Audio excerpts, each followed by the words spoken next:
మళ్ళీ మళ్ళీ చెప్తా ఉన్నా చంద్రబాబు నాయుడు గారికి, మీరు చేస్తా ఉన్నది తప్పుడు సాంప్రదాయం. ఇది కనుక కొనసాగింది అని అంటే రేపు పొద్దున ఏం జరుగుతుంది అని అంటే, ఈరోజు మీ ప్రభుత్వం ఉంది, చాలా వేగంగా మీ ప్రభుత్వం కూడా తుడిచిపెట్టుకొని పోతుంది. ఆ తర్వాత మళ్ళీ మా ప్రభుత్వం ఇస్తుంది.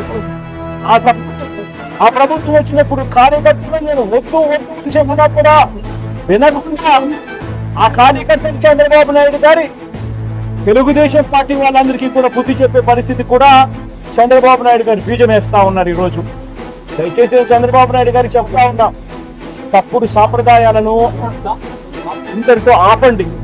ఈ తప్పుడు సాంప్రదాయాలు పెద్దయ్యి వృక్షాలైనాయి అని అంటే ఆ తర్వాత ఆపడం ఎవరి చేత కాకుండా పోతుంది. ఇప్పటికే లా అండ్ ఆర్డర్ అనేది గాడి తప్పింది. ఇప్పటికే ఏం జరుగుతా ఉంది అన్నది మీకే తెలియకుండా కూడా జరిగేంత దారుణమైన పరిస్థితులకి ఈరోజు లా అండ్ ఆర్డర్